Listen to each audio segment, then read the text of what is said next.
Hi everybody, and welcome back to the channel. And in today's video I'm going to be continuing my education into George Carlin with his video The 10 Commandments.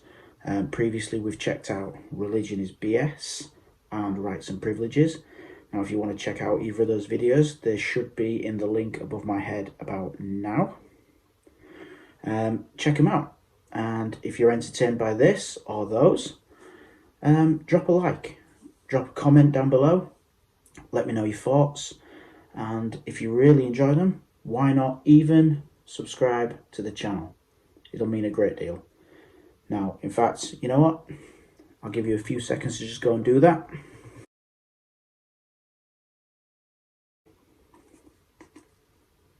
Sorted?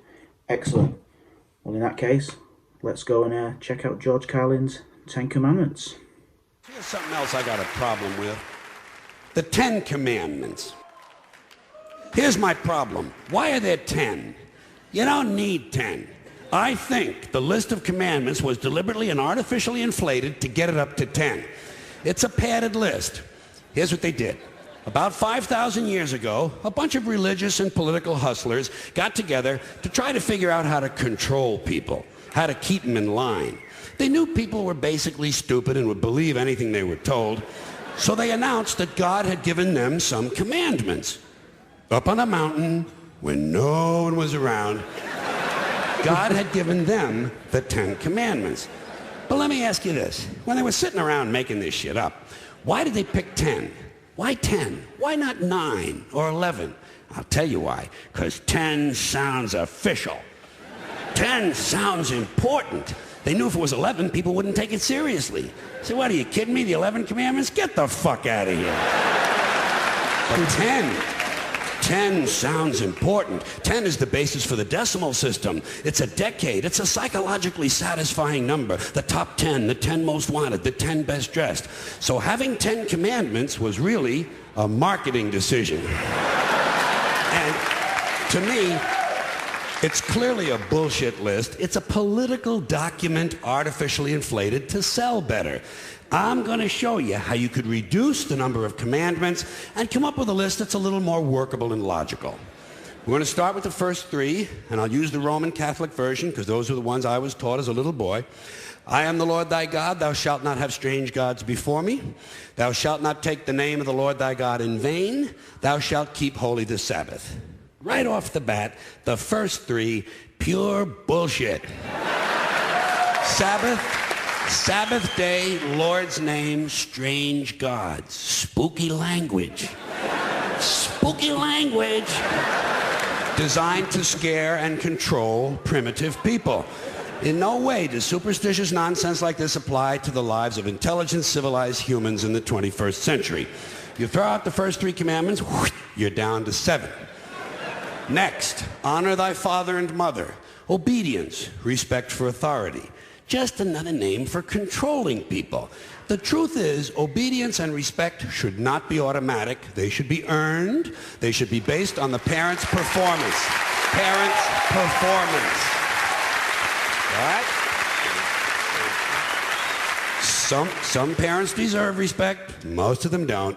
Period. You're down to 6. Now, in the interest of logic, something religion is very uncomfortable with, we're going to jump around the list a little bit. Thou shalt not steal. Thou shalt not bear false witness. Stealing and lying. Well, actually, these 2 both prohibit the same kind of behavior. Dishonesty, stealing, and lying. So you don't need 2 of them. Instead, you combine them and you call it thou shalt not be dishonest. And suddenly, you're down to 5. And as long as we're combining, I have 2 others that belong together. Thou shalt not commit adultery. Thou shalt not covet thy neighbor's wife. Once again, these 2 prohibit the same kind of behavior, in this case, marital infidelity. The difference is coveting takes place in the mind, and I don't think you should outlaw fantasizing about someone else's wife. Otherwise, what's a guy going to think about when he's waxing his carrot?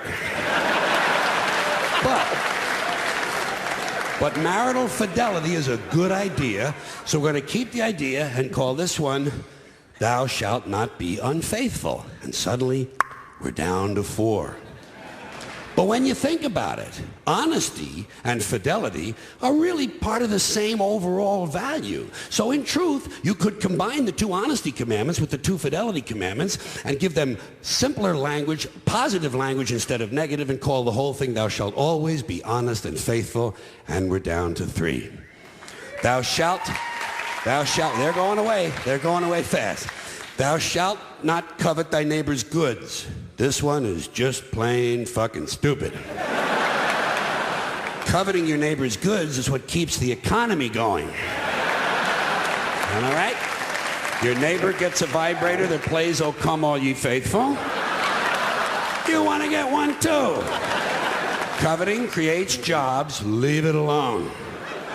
You throw out coveting and you're down to 2 now, the big honesty and fidelity commandment, and the one we haven't talked about yet, thou shalt not kill, murder, the 5th commandment.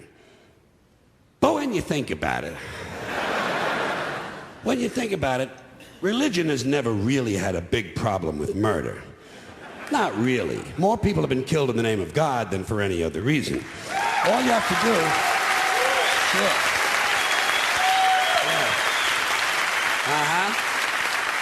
All you have to do is look at Northern Ireland, the Middle East, Kashmir, the Inquisition, the Crusades, and the World Trade Center to see how seriously the religious folks take thou shalt not kill. The more devout they are, the more they see murder as being negotiable. It's negotiable. You know? It depends. It depends. It depends on who's doing the killing and who's getting killed. So, with all of this in mind, I leave you with my revised list of the 2 commandments. Thou shalt always be honest and faithful to the provider of thy nookie. And thou shalt try real hard not to kill anyone, unless, of course, they pray to a different invisible man from the one you pray to. 2 is all you need. Moses could have carried him down the hill in his fucking pocket. And if they had a list like that, I wouldn't mind those folks in Alabama putting it up on the courthouse wall. As long as they included one additional commandment, thou shalt keep thy religion to thyself. Okay, so there we have it. That was George Carlin with the now revised 3 commandments. Should be a lot easier to remember going forward. That was excellent. And once again, I'm finding out with George Carlin videos that a lot of what he says makes sense, as well as being incredibly funny. I'm excited to see more. I've already received a massive list of George's work that I need to check out, and I promise I will get to all of them. In fact, I'm starting to think that George Carlin's probably going to have a playlist all to himself at the end of this. So keep tuning in to check out all of those going forward. And like I say, you hit that subscribe button, you'll be the first to see them. So until the next time, bye for now.